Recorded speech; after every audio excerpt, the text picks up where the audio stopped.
Why is it a big issue? So this is why this kind of fraud is increasing. Most of the times there is no lawsuit for this fraud. Most of the company does not feel any complaints. So there is almost no risk for the fraudster. Meet Laurent Serrat, the proud founder and CEO of SysID, a dynamic company dedicated to revolutionizing the way to combat fraud. Passionate about technology and driven by a commitment to create secure digital environments, his approach combines technological innovation with a deep understanding of the human element behind fraud attempts. The main characteristic of the financial crime is that it's non-violent. You've got different ways to do that, but as an example, This is absolutely insane. People can impersonate Google itself. they are moving way more faster than we are. My God. It's very easy to organize massive scam at very low cost. How do you actually detect those? There is always a solution. You need to understand the way they fraud, the way they do get organized, and you need to put in place the right barrier. This is something that you may want to use when it's available.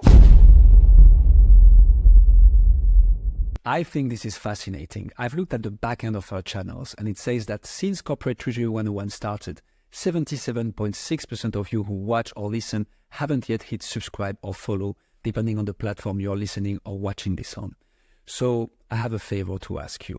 If you've enjoyed this channel, if you've enjoyed the content, if you're enjoying this episode right now, please can I ask a small favor? Please hit the subscribe or follow button.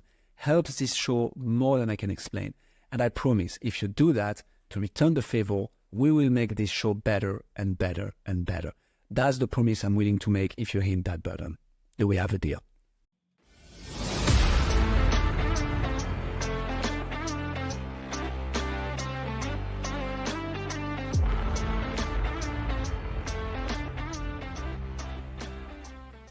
Laurent, thank you so much for joining us on the show. Let's start broad. Could you please give us a brief overview of what financial crime is, please? First of all, let's go back a little bit in time. In the 90s, bank robberies were very famous and common. Okay? Absolutely. So let's say that today, Bonnie and Clyde has been replaced by Bernard Madoff, known as Bernie. Right? To simplify, financial crime today is what bank robbery was in the 90s. And basically, this is stealing money from organizations, public or private. Okay? It can be tax scam, carbon tax scam, which has been very famous in France for the total amount of the scam, as an example. How much was it, the total amount of the scam? I think it has been more than 20 billion euros That is insane. that the government paid, meaning our taxes. So we paid. Yes, basically, French people paid for that. Okay, and most of the times, what's the main characteristic of the financial crime is that it's non-violent, directly, physically non-violent. This is what financial crime is.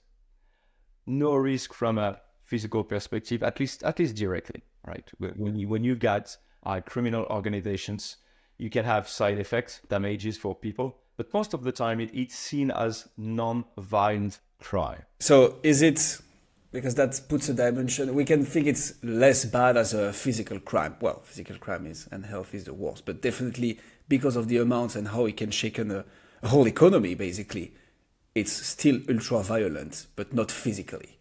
Yes, exactly. And it's in the mind of people, it's not that a big deal to steal money from a company. You have the feeling that you do not hurt individuals. It's not a big deal. But so that's very interesting. So let's dig into that. Because I could understand why people might think that. It's like, well, okay, it's corporate money. Why is it a big issue? Like, can you a bit educate us on that? Why is it an issue nonetheless? Well, because if you take the example of the scam of carbon tax in France, it has been a huge amount of money, meaning that for the organizations, companies, or public entities, you lose money. If you lose money, you've got to find it another way, meaning that if I rob the government will put in place taxes to get the money back anyway. Right. And also, what you have to keep in mind is that when I first started to work with SysID, I was thinking like, hey, a fraudster is a cool guy, right? When he perform a fraud, he go to Mexico and drink pina colada on the beach, which I was completely wrong. We all have to understand that the financial crime most of the times bring finance for drug traffics, terrorism, all kind of traffics, which is for us as individual all across the world the big issue to me. So we have to understand that it is not for for some individuals to have fun. It's feel the finance criminal organizations, which is to me a big deal. I get that. We tend to romanticize a bit this type of, okay, big escape, big shortage, like you rob a bank and then you have money and you can just go to the Bahamas. And back to the aspect that you talked about earlier, which is it's not physically violent crime, but if it's used to finance terrorist organization or whatsoever, or mafia or mobs, wherever it is, then it comes down to this, because you give those people the means to do the acts that are usually not very citizen friendly, to say the least. Absolutely, but it looks like directly non-violent. Right. Indirectly, yes, it is at the end, but it looks like not a big deal. So I like the analogy that you took at the beginning. Like in the 1990s, we had the bank robberies. Now, obviously, I mean, there is still this type of ATM robberies, but it's much less impactful, quote unquote, because the amount of money that we are looking at is not what it used to be. However, this has shifted towards the digital and cyber world, where the amounts involved could be tremendously higher, but it's also not targeted only at banks anymore. It's like corporations, because of that digital footprint they have and how much they rely on this whole digital world. Can you walk us through maybe through what payment fraud is then, if we do a zoom in a bit on part of this financial crime? Sure. To keep it very simple, it's when you manage to hijack a payment from its initial receiver. Okay, this is what it is. So you make somebody or a corporate send money to somebody who should not receive this money. It can be done in many different ways. Most of the time, the fraudster managed to change the bank account informations of the initial receiver to get the money on his behalf. This is basically what it is when we speak about fraud of authorized push payment fraud. This is what it is, in simple words. Very clear. So it would mostly be about, okay, this payment is meant to happen, I'm just going to change the beneficiary, and not that much about, okay, I'm going to initiate a new payment from scratch to a new beneficiary and make it look like it's a natural counterparty or something like that? Yes, it is. In a very simple way, yes. High level, this is what it is. Okay, very clear.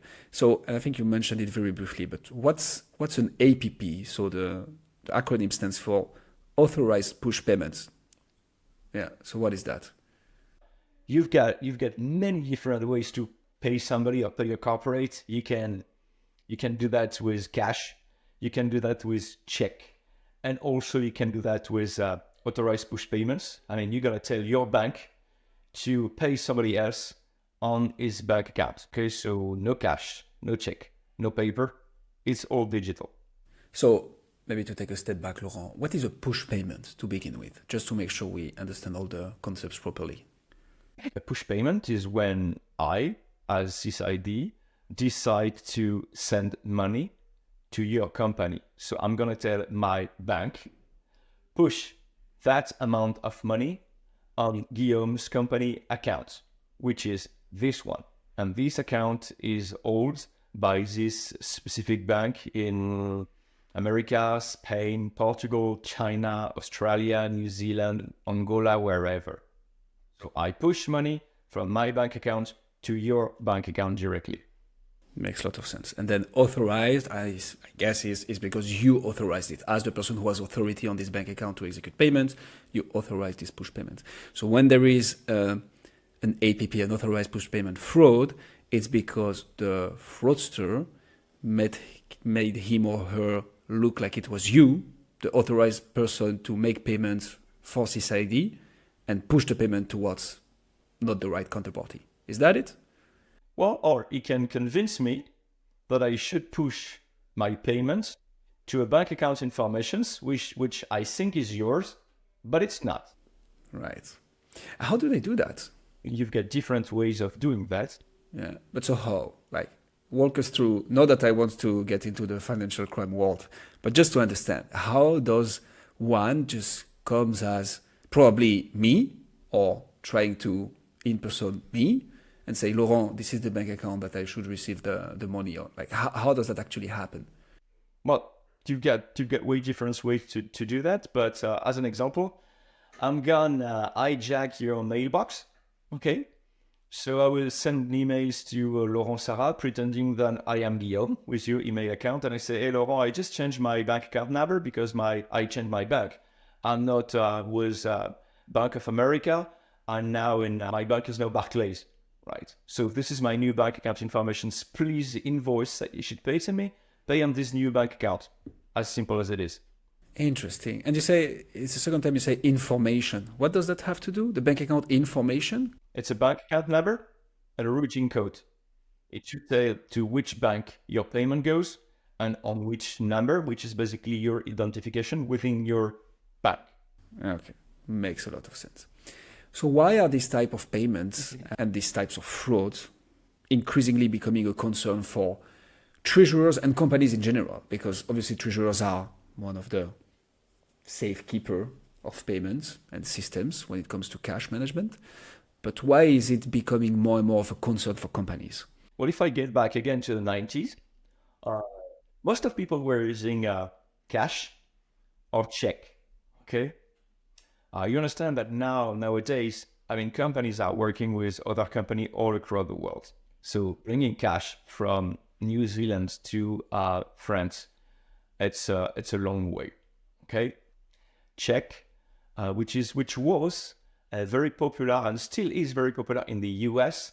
Again, it's paper.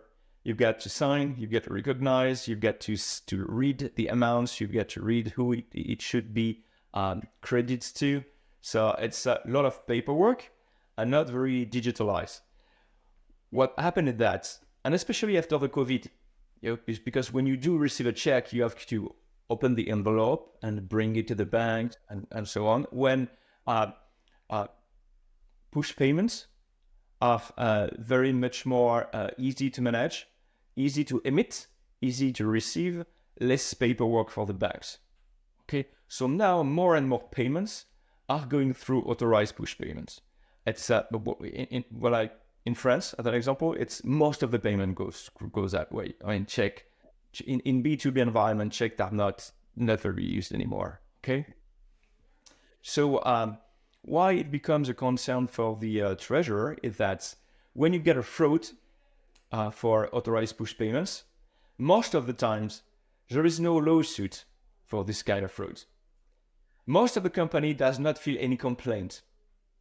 So there is almost no risk for the fraudster. Can we just focus on that? Why is that? Is it because they don't even know it happened? No. They know it's happened. Okay. But you've got to go to the police. And since the number of this kind of frauds are increasing incredibly, the law force do not have all the resources to do the job and to find the criminals. So it depends on the amount of the fraud. If it's million or billion, yeah, they're gonna work on it. If it's like 200K, most of the times you're gonna file your complaints, but there will be nothing behind because they don't have all the resources to actually find who manage the fraud. So the company knows that. So when it's a big fraud, yes, they file complaints and they try to find who it was and they try to get the money back. But when it's amount like 200K, 300K, 400K, nothing happened. So the companies know that. So most of the times they say, damn it, I need to reinforce my processes. I need to take care. But in 75% of the cases, they do not feel any complaint. So you understand that when we know that, when I do know that, fraudsters also know that. So there is few risks from the fraudster side. If you compare to the 90s, when you had a bank robbery, you could get a bullet in your head. So this is why this kind of fraud is increasing. Okay. Secondly, it's very easy to organize massive scan at very low cost. Okay. It's kind of easy. It's very profitable and not very expensive to organize. So you want to do that. Well, if you don't care to go in jail one day, you want to do that. As far of today, most of the organizations are fighting against this kind of frauds manually, which is a real concern when it becomes numerous. When you get a lot of fraud attempts, it becomes a real concern for the treasurer because he knows that the risk is increasing. So he needs to get organized, and the only way to get organized is actually to get more people to do so, which is not very very profitable, yes, for them. Yeah, because so the fraud in itself is a net loss. As you said at the beginning, it's just lost money. It's not like you produce something and it can be sold at a discount and you're making a small loss. Here it's like pure loss on your bottom line. Yes, but basically if you want to do the math, you pay twice the price of what you've ordered. Okay, whether it's a service or a project by yourself, you pay once, money get lost. So if you want your product or if you want your service, you get to pay another time. So it's twice the price of what you should have paid. And yeah, as you mentioned, I get so lack of resources on the people who actually fight financial crime. And I imagine it also takes another set of skills, right? And absolutely no offense and total respect for our national police in France. But being able to track and chase a bank robber is requiring a complete different set of skills than actually finding the digital footprint of a financial fraudster who just probably went through, I don't even know the jargon and the lingo of this industry, but like probably had a proxy and hid his identity and did his whole thing to protect himself. Of course, it's like completely different by nature and it's evolving. So it's not, from my side, it's not a lack of respect for the authorities in any country in the world. That's very difficult to get focus on a specific fraud, to find the fraudster. It's a lot of energy you have to put in to find the people, to understand how they are working as an organizations, and to get the right people in jail. So when you increase the number of frauds, they can't be anywhere.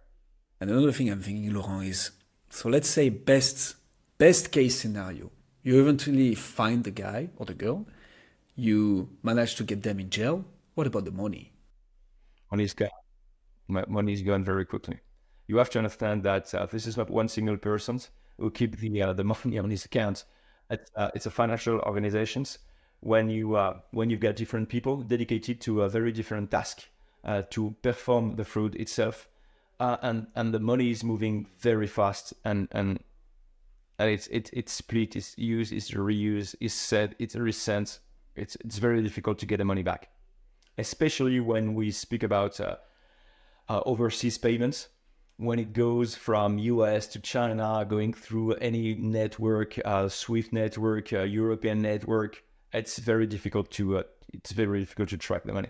It was not really in scope, but is cryptocurrency somehow used in the financial crime world? Because you mentioned the different countries, the different currencies, different payment rails. But like if you want to deceive even more, you just go through a channel that is not controlled by anybody, right?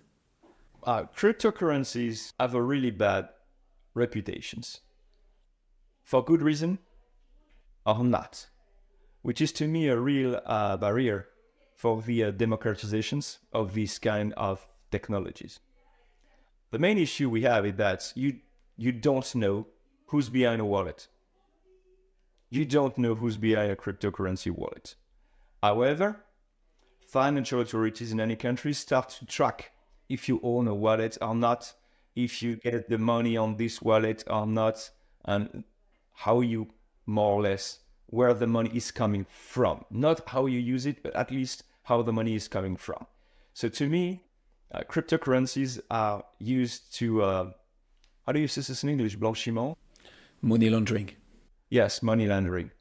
It's used for money laundering, but it's not a popular payments tool that businesses are using. You've got a very few companies that do pay for services or products with cryptocurrencies. So cryptocurrencies are much more used when I'm a fraudster. I manage to get the money on the bank account anywhere in the world, and I will, somehow move this money to a cryptocurrency account and break the traceability of the money. Right. This is how I'm gonna use it. But you have to keep in mind that in the world, some countries are not very regarding where the money is coming from, even if this is changing slowly, but sometimes they just don't ask where the money is coming from. So they don't care, they do not trust. In some cases, they do protect your identity, which is behind the bank account. I guess we just pinpointed one, but what are the main challenges or pain points that treasurers face regarding those payment frauds? Because I guess it's a bit hard to all of a sudden know that somebody hacked my email address, which is completely external to your company, by the way.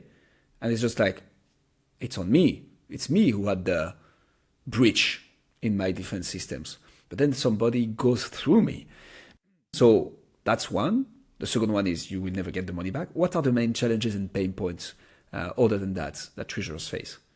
I think the first challenge that treasurers have is get their people trained, for them to be aware of how it's working and being able to detect when there is a potential fraud in the payment they are ready to send to the banks.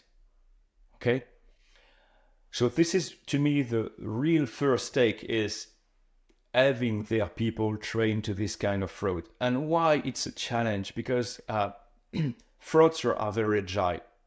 They are moving very fast in respect to new regulations, new tool, new solution like ours. They know us, we know them. So they are very agile. They have no barrier. There are no constraint, neither legal constraint, no regulations. They move really fast. So from a treasurer, he needs to keep his team on the page, which is very complex to me. Okay. Second one, we have to understand that the treasurer in the P2P chain is at the very end of the P2P chain. Okay. So a lot of things can happen way before the payment go through his organization within the company. As an example, onboarding a new supplier with bank account information most of the time does not belong to the treasurer organizations. It's made way before, and you receive the informations. And even sometimes in the P2P chain of its own company, is losing informations. If I caricature it a little bit, when a treasurer receives a payment order, he knows who he should pay, Guillaume's company, the name, not even the identifier of the company of your VAT number or your tax number, anything. You know your name, you know the amount, and you know the currency, basically. This is all what he needs to push his payment to the banks. So he's got very few informations to verify that this payment is not a fraud or not. Okay? So fighting against push payment fraud, it's a corporate mission. It's not a treasurer mission. So he needs to alert its organization, the CFOs, to this kind of risk and how to protect the entire organization, which is not only his job. It's just like cybersecurity and viruses on your computer. You cannot finger point the IT if you get a virus on your computer. It's a question of training. It's a question of sanity of how you manage your email, your attachment to the emails. So this is what the treasurer is facing to.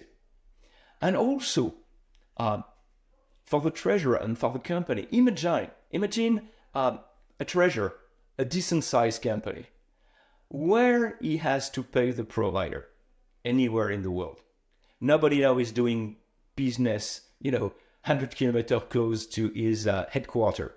He's got provider, he's got relationship all across the world. Can be in China, can be in the US, can be in Europe, can be in Asia, can be in Middle East.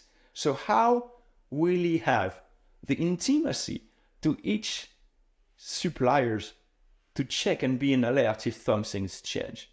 Okay? And that, even if you want to verify, he will have the barrier languages and sometimes even nobody to contact to. Imagine you're a Polish guy. You need to pay company in Portugal. Do you speak Portuguese? Do the Portuguese speak Polish? No, of course not. So it makes a human verification, very complex for him, because he do pay a lot of suppliers, a huge amount of time each month, each week, even each day. So how can he manage the verification of each single push payment he's got to do? So this is a real challenge he's facing too. Love that. And we're going to for sure dive into how they can solve those challenges. Before that, Laurent, a few clarifications on my side. What is P2P chain? The P2P chain is that the purchase to pay chain. Okay, it's when you decide that you need something, service or product, you gotta choose your supplier who's gonna fulfill my needs. Okay, this is gonna be this company, this other company. It's a company that I already work with or not. So you gotta onboard your supplier, verify it's a real company that is compliant. Okay, from with the labor law, financial law, and anything. Okay, so you need to get information of your supplier. Okay, you need to keep it up to date, by the way, because this is not because you've worked with a supplier 3 years ago that is still compliant. So you need to do that almost on a daily basis. You need to get all the informations, where are the headquarters, who the contact name, what the bank informations are. Okay, so this is when you onboard your supplier. Then you emit an order for the supplier. I want you to deliver to me this or that. Then you receive an invoice. You need to check that he made the job. And then one day you need to decide which invoices you're going to pay to which supplier. And then you need to, in your treasury management system, you need to decide where you're going to get the money from, through which bank services you're going to pay. It can be Swift, it can be Visa, it can be MasterCard, it can be directly in a SEPA system, and you send that to the banks. This is what but in a nutshell, and to oversimplify what the P2P chain is, right? Yeah, I forget about, different currencies, a lot of complexity, but this is what the P2P chain is. When you choose a supplier until you actually pay the suppliers for a product or a service he has delivered. Makes a lot of sense. And I think the main message here is also to highlight the fact that it's not just one department. It's not just treasury. It goes all the way from where is the needs initiated from? Like what department within the company needs that? So they will be the first contact with whatever counterparty they would get that from.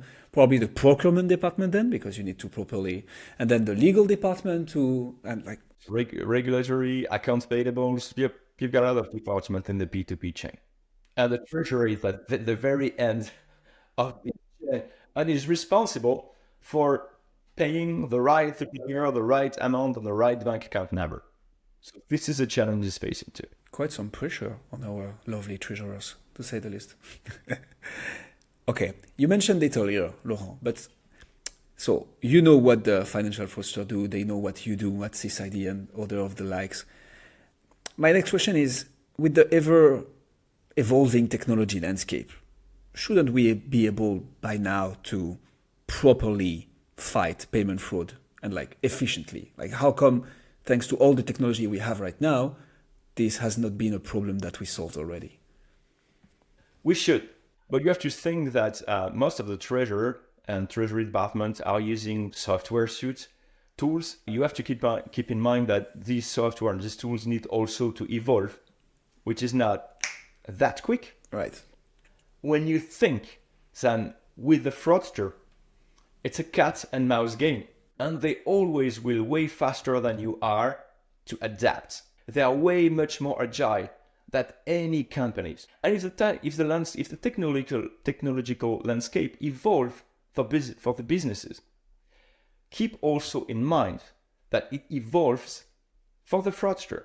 So to imitate your voice, even your face, making you speak as me or me speak as you is something which is possible. You know that. And you know that using this technology, the first one to do it are the fraudster, not the businesses. So even if we've got new regulations, new tool, they always find a way. As a company fighting against frauds, we get in touch with fraudster. They know us. We speak together. What do you mean? I mean that when a customer of us as a fraud attempt, when somebody's calling to say, hey, I'm your supplier, I would like to change my bank account informations, our customers can say, hey, just call this phone number. They are in charge of changing the bank account information. Phone numbers are ours. So we do receive phone calls from fraudster. Sometimes we just hang up, say, no, I don't want to speak with you. And sometimes we just cordially speak with them. They know that we do exist, and they consider both of our organizations are professional doing businesses.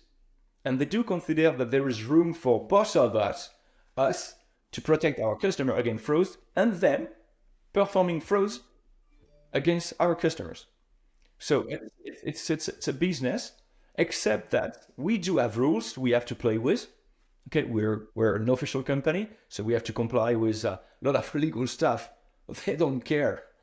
They don't care about, constraint that we may have, that our customer may have. But they are moving way more faster than we are. So it's for us, and it's a game. You need to understand the way they fraud, the way they do get organized, and you need to put in place the right barrier to prevent them to actually get their fraud successful. So yes, technology is evolving. So treasurer will have much more tools to fight against this kind of frauds, and fraudster will have much more technology also to set up frauds way more advanced every day.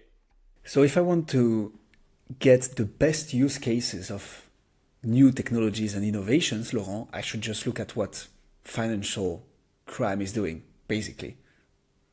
I'm going to give you some example of a common scheme of push payment fraud, right? And then I will explain you how us as professional, we try to understand how they do proceed in a best fraudster world, right? So the way they can do that can be as simple as a phone call pretending they are a supplier of a specific company and trying to change by phone the bank account information. You can tell me, hey, it's nuts. Who's going to do that? I can tell you. Some are doing it. The cost of trying is very low. You just pay people to get phone call. That's okay. Another way that you can manage to have an invoice from a specific supplier to a specific company. It's not that difficult, right? And you get the invoice, you just change the bank account information with any PDF editor you can find on the market, which is very simple. You change the bank account informations, you send the invoice to the customer. Hey, this is an update of my last invoice. So you can receive false invoices, okay? You can also have, as I explained before, you can have identity scam of the supplier. So you get the control of his mailbox. So you can send any mails in his name, okay, including changing bank account informations. You can have a very common one, which is the Google scam. I'm a company. I am selling some products. I get an advertisement campaign on Google, right? I receive a phone call on Google to say, hey, you need to pay last campaign right now. If not, I'm going to stop it. And you will have no advertisement on Google. And of course, Google is in Ireland. So they will send you a bank account information in Ireland. And because you don't want your advertisement campaign to stop, you just pay. And you just pay, and you just pay, and you just pay. And just 1 year after, you receive a phone call from Google, say, hey, you need to pay the last 12 advertisement campaign. And you're going to say, hey, I've already paid. Say, no, not me. You may have paid, but not Google. All right, so this is a common one. It can be more complex at using fake company, what we call ghost company. So it's a real company with a real bank account information, but a company which has been set up to perform fraud or to act as a mule company. You pretend to be a holding, or well, we get a lot of stories like this. Okay. You also have to keep in mind, put you in the shoes of the treasurer, that the way of setting up the fraud is depending on the countries. You do not fraud in France as you do the fraud in China or as you do fraud in Spain. So, and I do not even speak about internal fraud. Okay, so an employee of a company who changed the bank account number of a supplier to put his own. This can happen too. No way. Okay, so you've got way different ways of doing a fraud, and I can tell you, the fraudsters are very inventive. So it's incredible how smart they can be. Okay, so what we've done within society is that we took a look of how you can set up a fraud, how some companies, customer like us, big customers with a lot of, money, very big companies, how they can get caught with a push payment fraud. So I give you some example. It is very easy for somebody to take his car, park close to a company, and having in the trunk a GSM antenna. So what's going to happen is that every employee of this company will have the mobile phone attached to this phone antenna that I do have in the trunk. And I will get a number of mobile phone for this company. I do know to who the phone is belonging to. We agree with that, right? Then, which every single GSM number I do have, I'm going to send a phishing campaign for SMS telling that, hey, your last order on Amazon, you need to log in on Amazon to just tell which day you want to be delivered, as an example. You're going to click on the link because most of the people have an Amazon account. Okay, you're going to click on the link and you're going to enter your credential on the defacing website. Then I will be able to attach a GSM phone number to a specific person. Then I'm going to do some social engineering in the company using LinkedIn, not to name them, to tell whose employee has which job he's got in the company, and I'm going to target the right one. I'm going to identify their supplier, not a big deal. I'm going to scam the supplier, and I'm going to call the client with a complete context of the relationship between the supplier and the client, the specific person on a specific phone, mobile phone number. So this is all the technology in a nutshell they can use. And each of these steps is performed by specialists.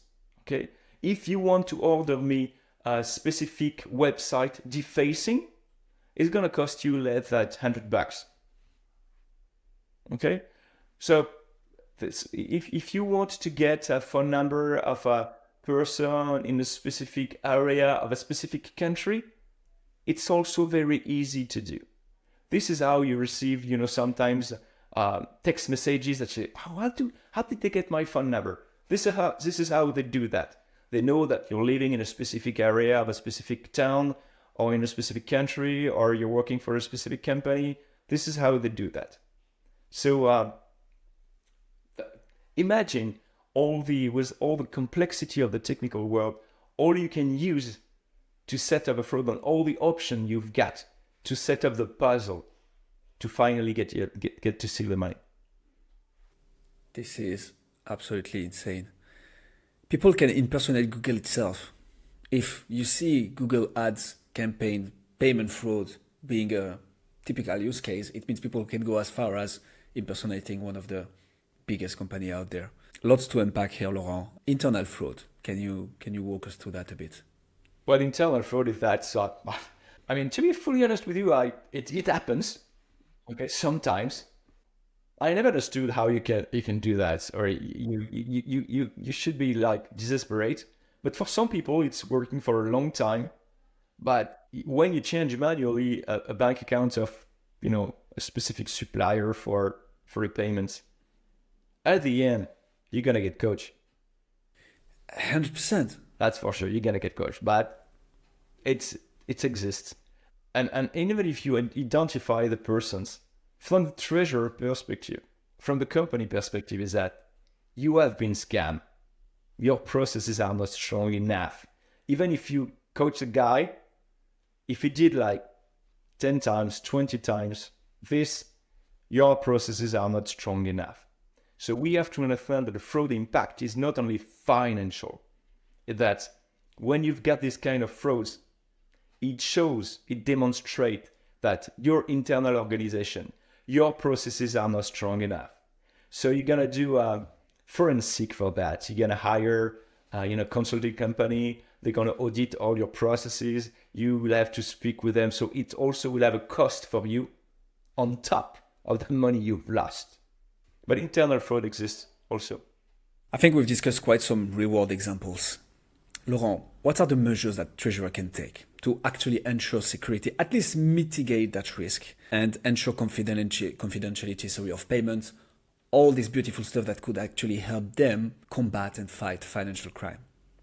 Well, to me is automate, digitalize their processes and their control processes anywhere, anytime in the company. They need to automate. Say, the current mistake I do see that, hey, we only gonna check the payment of this subsidiary of from this kind of supplier, etc. This is to me a mistake. For a fraudster, if you leave the door open like this, he will put the foot in and get into. So systematic control, automate anywhere in time. I know it's not easy for a treasury. You've got complex company with a complex ERP landscape, treasury management system landscape. So, but as far as I can, you should automate the control processes and put there anywhere, anytime. What does that actually mean? Practically, like you talked about the P2P chain earlier.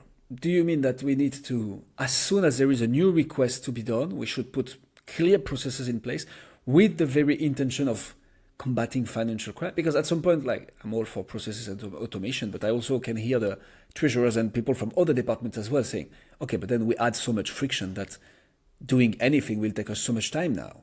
So how do you practically do that without getting too much in the way of actual business and of actually making money? Well, it's funny that you speak about friction in the payment processes. This is what treasurers are afraid of, is to have too much friction by putting a new tool that will slow down payment processes. But when you take a look today on how they are doing that, to be real life experience, I saw people working on a day-to-day basis. Before each payment, they just check an Excel spreadsheet with all the lines, supplier bank account information, and they do check by hand all the lines to see if there were any change. So beside the fact that the human error is something that can happen, it's you break the life cycle of your P2P chain. You've put in place supplier portals, ERPs, treasury management system, communication tools with the banks, and you break this cycle by doing manual operations. So to me, this is friction in your process. When you automate every single process and you only raise the hand when you get a doubt, you should not pay the supplier on the bank account. It has been raised as a fraud attempt. Well, there is friction, yes, but this is right. This is the right friction. So this is, to me, it's an investment, but it's something that every single company will have to do in the future. So what do you mean by this payment has been raised as a potential fraud? Like, how do you actually detect those? Or at least put some processes in place that identify anomalies or like unusual behaviors from whatever counterparty? Because as you just highlighted earlier, it can come from anywhere, from any system, from any person, internal, external, via this system, via this channel, via whatsoever. So how do you tag or flag as many fraud attempts as possible? Because I guess you want to capture them all. Eventually you won't, I suspect, but at least as much as possible. Well, if you're speaking about specific technologies or practices, I think that the first one you need to put in place is actually training and awareness. They are the first rampart against fraud. So this is something that you need, that companies should, that their employees should be aware that it exists. This should always check. In some countries, banks or governments are providing solutions to check the matching between bank account information and companies, right? So this is something that you may want to use when it's available, but keep in mind something, it's partial. It does not address, for example, factoring companies, some neobank that can act in your country that are not part of the initiatives, because most of the time neobank are like out of the scope of the usual banking system. If there is a bank account change, you should have a double high signature process when you do that. And of course, there are some things that companies don't want to underestimate, and I think that they don't, is you should have a good relationship with your cash manager of the bank you are using. So this is what you should put in place to start with. Why? What's the cash manager relationship has? Because I'm sure that as an individual, some days you've received this message, Guillaume, did you buy a car in Las Vegas yesterday with your credit card? I for sure did. Or not. So this is what also banks are doing. They are checking unusual behavior of payments. Okay, they do that very efficiently for individuals. At least my bank is very efficient, and they start doing from a corporate side. But you have to keep in mind that regarding a huge amount of payments of companies, it's difficult, right? But sometimes when you suddenly see that, damn it, I made a payment on the bank account informations which are wrong, can be a mistake, not potentially a fraud, but can be a mistake. In some countries, you can call your cash manager and say, hey, I did a mistake. That was just yesterday. It's less than 48 hours. Could you please help me to recall my push payment? Which is possible. And depending on which bank system you're using, but at least as an example in Europe, with the SEPA system, within 48 hours, you can do a recall procedure and get your money back. Unfortunately, most of the times for the push payment fraud, supplier fraud, you see that like weeks after, or you see that when your supplier call you 3 months after, I say, I want to be paid for that invoice. Could you please make the payments? And you say, hey, I made the payment 1 month ago, but I did not receive it. And this is when you discover that the fraud attempt was successful, and it's way too late to get your money back. Where people can actually inform themselves. Because you say, the first thing you mentioned, and I think very accurately, is you need to have your people trained.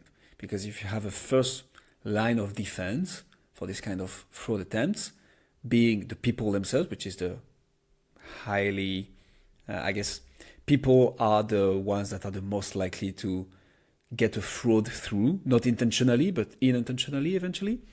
So where do people can inform themselves about all this? Like, hey, this new technology is out. Literally, you can have an AI calling you with the voice of your cash manager, of your most used supplier telling you to change the bank account details. How do you get all this information without overloading yourself with information? Because I guess if you go down the rabbit hole, you can go as far as you want. And this is where, to me, it becomes difficult. I'm an IT guy. I was working in IT since more than 20 years. Two things were very difficult to me in IT: performances of applications and cybersecurity. And here we're speaking about cybersecurity. And within society, we were convinced since years that collaboration was key. Okay, and you can see that in the retails or C2C businesses. Every single day you say, hey, this restaurant, I liked it. It's very good. and it's not that expensive. I buy a new car. It's a damn good new car. You should buy it. It's got all these options, and you give your opinion. You share with people what you like and what you do not like.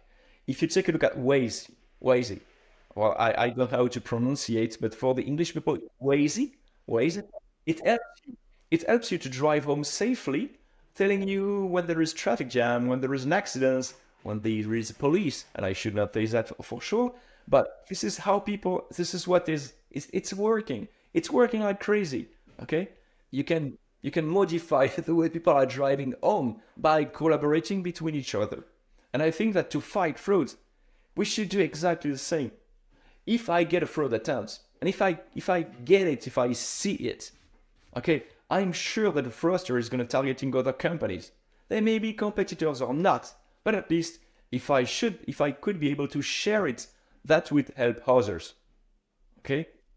And I think that this is something that should be developed. When you think that today banks are not authorized to share blacklist of a candidate they don't want to pay. They are not authorized to do that for regulation purpose. But I do think that with cybersecurity, as you can see, I'm a big Daft Punk fan, so this is not this is a copyright, but I think that stronger together. When we want to fight, we are way more efficient if we work together than everybody on its own. Okay, the fraudster will always be stronger than you. He dedicates 100% of his resources and money to fraud your company. When your company, how much they do spend to fight against fraud? Certainly not even 1% of the global budget.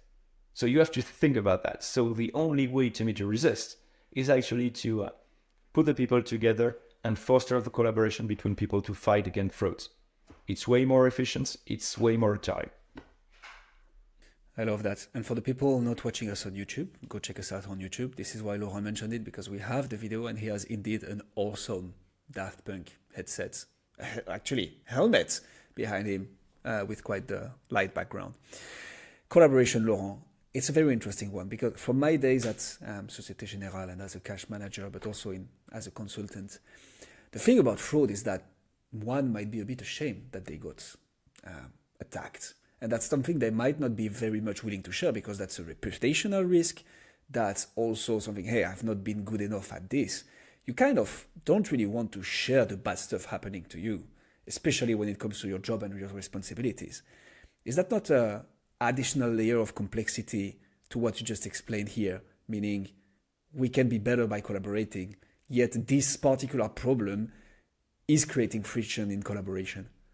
It is. So to start with, you can speak about fraud attempt, not successful frauds. You can start with that, right? And you share your experience. Now, when we speak together, when we speak with customers, with corporates, slowly they start to to exchange.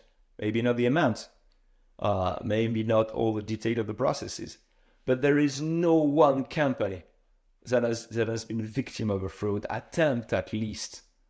Okay, so they know each other, and they know that it exists, and they know that most of the times, one day they will or they have been caught by a fraudster. That's for sure. Okay, and they also do share the same pain, the same risk, and they are ready to share and collaborate. How is that? So I want to dive a little bit deeper into collaboration and data collaboration, helping to combat financial crime. To begin with, you mentioned something that the banks can actually not do right now, which is share the list of bank accounts that they have blacklisted. That to me is ununderstandable. Like, why wouldn't you share a list of people and bank accounts that any company shouldn't be transferring money to? Like, what's the reason behind that? What's the regulation has to do with, hey, let's not put safeguarders, and sorry, I'm taking a position here, but how is that? But then you modify it. But you can have serious problem with the person or the company you've blacklisted when you should have not. This is the first issue. What if you're wrong? Keep something also in mind. The bank account that fraudsters are using sometimes open in very, very well-known banks across the world. And these bank accounts still exist. They are not closed, right? If the company that were frauded did not file a complaint, there is no reason for the bank, there's no legitimacy to close the account. So it's very difficult. It's a risk.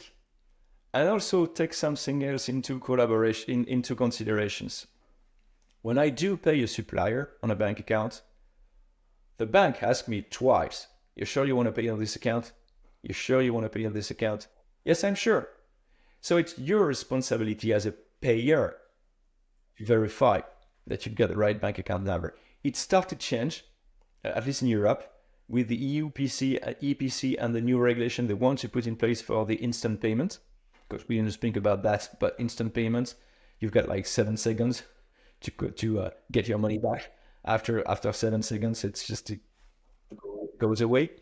It's on the emitter side to check that he's got the right bank account, not on the bank. So it's complex. I don't want to target the bank.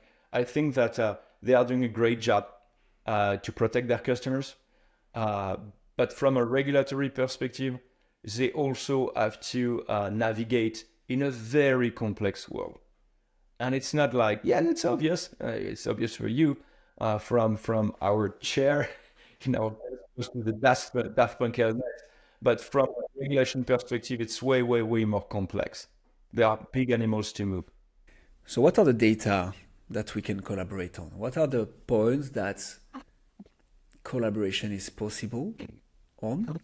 And what is happening lately in the market? And what can we do better as well? Because, okay, that's a clear issue. What if you're wrong? What if you're flagging a colleague bank of yours and like because it's also a reputation tarnishing. Like you might be putting in the wrong spotlight a bank of yours or even yourself. But so what are the things we can collaborate on, especially when it comes to data, Laurent?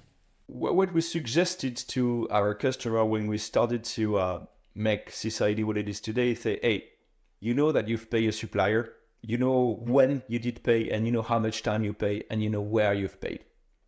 So if you've made 200 payments on your own, and they were successful payment, if another company made also 300 payments, there is no reason for that bank account not to belong to this supplier in a way or another. So that's okay. When you start to pay a supplier on a bank account informations, and all your community, your colleagues, know their supplier, but they have never been paid on this bank account, it should question ourselves. Okay? Secondly, hey, you do receive phone call. You do receive later, post mail on a pretending supplier want to change the bank account information. So you know it's a fake. You know it's a scam. And you know which bank account he wants you to pay on. Just raise the end. Just raise the end and tag this bank account. Okay? And then we all know that we should not pay on this bank account. Okay? This is something we can do. We can also tell that, the scam campaign most of the time are targeting one business, one sector at a specific period in the year. So we can raise warnings. Hey, take care. Right now in this month of December, there are fraud attempts on the retailer for such supplier that do sell, Christmas gift, very specific. So take care. So this is all the things that we can raise and gather to help company to secure their payments. Now you're asking me which kind of data we can share, and especially in Europe, and it exists in other country, Patriot Act in the US, like GDPR in Europe, which data we can share or not. Okay, so yes, this is a topic that needs to be taken into considerations, but nothing that can't be resolved. From a company perspective, the bank account information is not considered as a personal data. Okay, then what you don't want to do is say, hey, I get these bank accounts, can you tell me who it's belonging to? This is forbidden, you should not do that, right? Or, hey, I need to pay this company, can somebody give me the bank account information? this is also something you're not authorized to do. But what you can do with that, you can say, hey, I've got this company, this bank account number. Do you think it matched together? And you can have a yes or no, which is something very different. And also, what we do is that we do anonymize and ciphered crypt data. So we've got a footprint of both identification of the company and IBAN, and say, hey, we've got this number. Does it match together? So we anonymize data and we take care of that. So yes, you need to take into consideration data privacy and GDPR. And also, you don't want your competitors to know which suppliers you're working with when you onboard on such system. So this is also something you want to protect from an intellectual or commercial properties. So yes, but you can do that by respecting GDPR and data confidentiality for your customer. We are doing that. This is possible. We're going to lean gently into it, Laurent. But so you mentioned earlier that CID take calls for their clients sometimes, meaning there is a fraud attempt by phone and they say, hey, just call this number. And then they get rerouted towards someone of your team. Do you share the information with banks or any other institution that those fraudsters that, by the way, are trying to work with you because they think there is a place for both of you, which is hilarious? But like, do you share information they potentially give you? Hey, can you like make this payment towards this bank account? That's an account you know is fraudulent as well. So how does it work there? It's instant. It's instant. We warn all of our customer on the second a bank account information is raised as a fraud attempt. So we do inquiry, we do check if it's real, because you don't want the member of the community to target, a specific bank account information of their competitors just to prevent everybody to pay on it. So we do check that it's real, but at least each time it's raised as a fraud attempt, we say, if you control the bank account information on the platform, we're gonna tell you, hey, there is a fraud attempt ongoing on this bank account, please wait. And we do confirm that it's a real fraud or it's not. But we do warn the community in real time. And it can work across the community, but also on your own company. Because if I'm a fraudster, if I try to fraud a specific employee in the company, if it's not working with this employee, I'm gonna try with his colleague. Okay. So as soon as one of both have raised a fraud attempt, that's gonna work for all your company, including internally. So this is what we do. We warn all of our members that they were a fraud attempt on this specific bank account information. I love that. And you're creating somehow this collaboration aspect that you mentioned earlier by enabling a community of CID's clients that all get the information almost real time once a fraud attempt has been committed on any of the clients, whilst protecting the whilst doing it anonymously, to ensure that there is no competitive advantage for any counterparty in there. So I think we have highlighted quite some, but any other benefits or challenges that come with this approach of data collaboration to combat financial crime? I would say it's agility. When working that way, we become as agile as the fraudsters are. We can signal a fraudulent bank account as fast as they can open a bank account. So we fight with the same level of agility. One real stake that we had actually is to get people to share information with the community, because this is working only if you participate. You can just take and not give. So when we started with this approach, that was a big challenge for us to convince people and company to share. But now, after several years, it's just like a no-brainer. You want to join, you share, you play the game, or you're not in the game, which is very simple. And it's to me very efficient.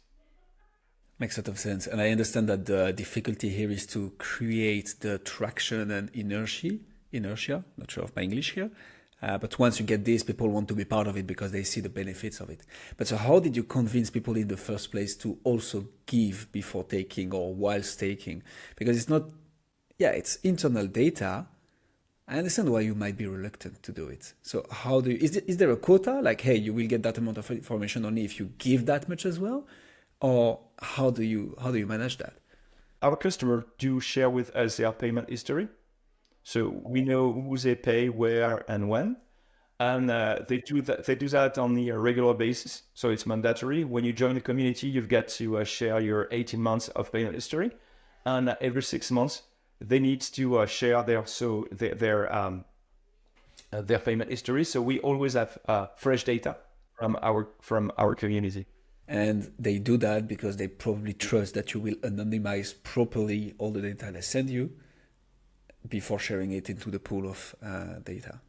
We went through a lot of, and we still are going through a lot of, IT and security processes just for the newcomers to check that we are managing seriously the data. So this is why also the company is ISO certified 27001 and 27701, which is the respect of the GDPR in Europe. Talking about give and take, Laurent, I think you've given amazing insights to our audience throughout this whole 70 minutes now. So sing us praise of SysID a bit. Like, can you tell us a bit about what you guys do, what's your solution, and how you help combating payment fraud? In a nutshell, I think that with the principle I've explained to you, you understood what we're doing. It's in 2016, we've gathered like 15 treasurers and CFOs around the table that were sharing the same issue. They were facing increasing number of push payment fraud, and they didn't know how to to fight against that. They had to put more and more people, and they were not able to continue that way. So we collectively we work on what could be an ideal solution for them to solve that problems and to automatize the verifications. So, and we've worked like 1 year together to finally put on the market a very simple tool. And this is what SysID is. You give us a company identification on the name. You give us bank account information. You just click on a button and you get a red flag. You should not pay. You get a green light. Yes, go ahead and can pay. Or you get an orange flag which tell you, hey, we need to do some more verifications before you can securely pay your supplier or anybody. So this is what we're doing. We're doing that real time. And this is how the collaboration was born within SysID. And this is what we still are. We are collaborating on a daily basis with our customers, with, raise the hand where you get a fraud attempt, but not only.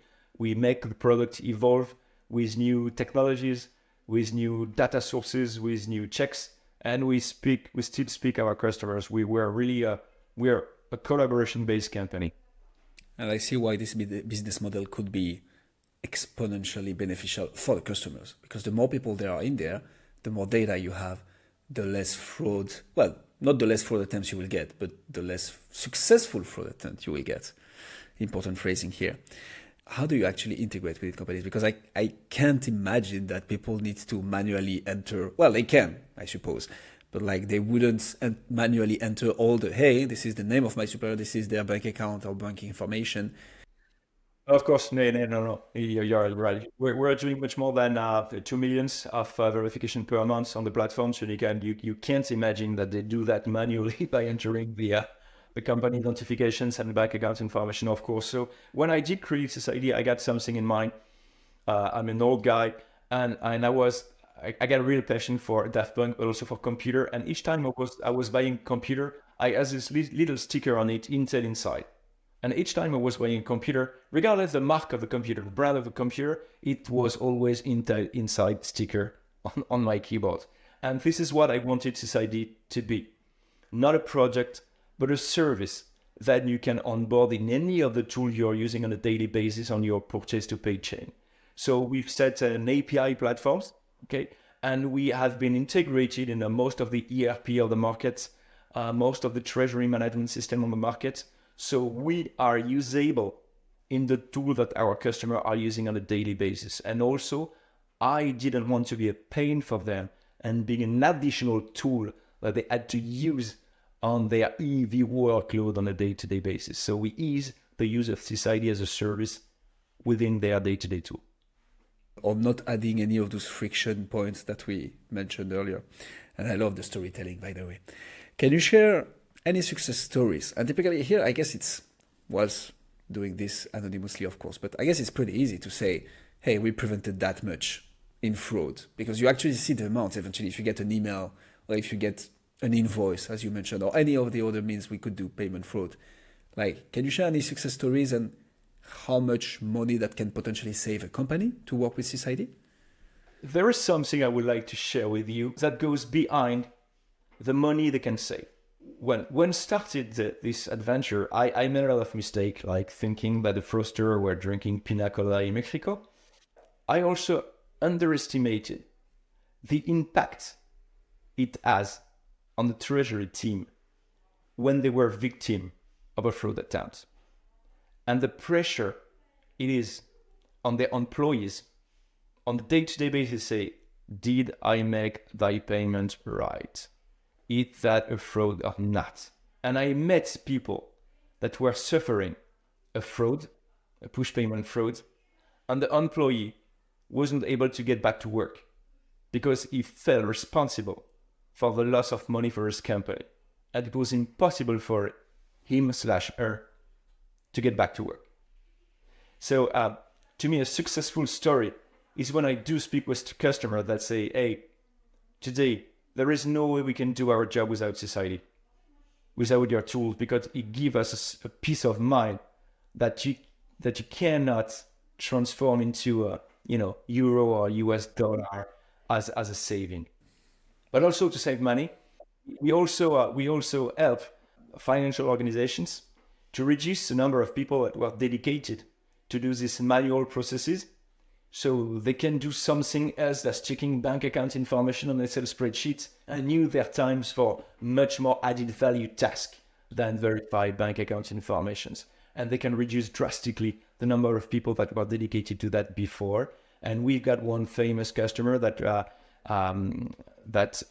win a prize of digitalization of corporate finance while onboarding CID. We were not only with us, but we were part of all the digitalization of the corporate finance that they've made to save money and make his organization much more efficient. You can easily find that crawling Google or ChatGPT if you want. We'll most certainly do. Oh, it means it's previews. How up to date is ChatGPT now? April 2023, I think, or something 2023. Pretty recent. Laurent, that was an absolute masterpiece on payment fraud and payment fraud prevention. Thank you so much for that. Anything else you'd like to share on the different topics we touched upon that we didn't have a chance to mention, maybe? Message to all people that think that they are safe with their internal procedure. You're not. If you take a look at cyber criminality, you've got big companies putting a lot of money on cybersecurity and protecting their information system against attack. And beside of that, every single week, you've got examples of companies that are completely stuck with all their system because of any ransomware. So it's just a matter of time and have a fraudster taking care of you to get a fraud on your organizations. So this is really what I do tell to people. Do not think of onboarding a tool like ours. Do not wait for having the fraud. Do that before. And that's actually a good point before we close off this episode. Where do you start actually? Let's say I'm a treasurer that just heard that and I'm like, beyond the fear mongering, I need to take care of this and that's a serious issue. Where do I start? Do I start by making an assessment of all the potential entry points for fraudsters? Do I call CID and say, help me out with that, just to understand how much I'm exposed and then to implement? How does it work? When we speak with a potential customer, we try to understand how they are working. What are their landscape? Do they have a unique treasury management system that gather all the payment for his company? Then this is where it should first implement a system like ours. If he's got a master data management with a unique place where all the customers are filled in with all the bank informations, he may think about integrating a tools like us where the master data management system is. If he's got a complex ERP system, then 1010 system, he may not want to do it at that place. So it really depends on the customer, but you can tailor the integrations in respect to the constraints he have and the organization they do have. He may not want to use our API platforms or ERP or treasury management system integration to start with. He may want to give our SaaS solutions and web interface to their employees to start with, okay, to release the pain and to start to get confident with the solutions. So it's gonna depend on the customer context, but there is always a solution. Makes a lot of sense. Laurent, thank you so much. If people would like to know more about you, SysID, or you know what, let's name it, the corporate that you helped that's won an award in digital corporate finance transformation, where should people go if they want to know more about all this? Well, you should listen to your podcast. Thank you. If they are here, it means they are. Where else? If not, www.sis-id.com, and they will have all the information to get in touch with us. We're speaking like 14 languages. Should be fine. I guess that we should be fine. English is included in it? English included. Perfect. We'll put all the links in the description. Laurent, thank you so much for coming on the show. You're welcome. Thanks to you to welcome me. Pleasure.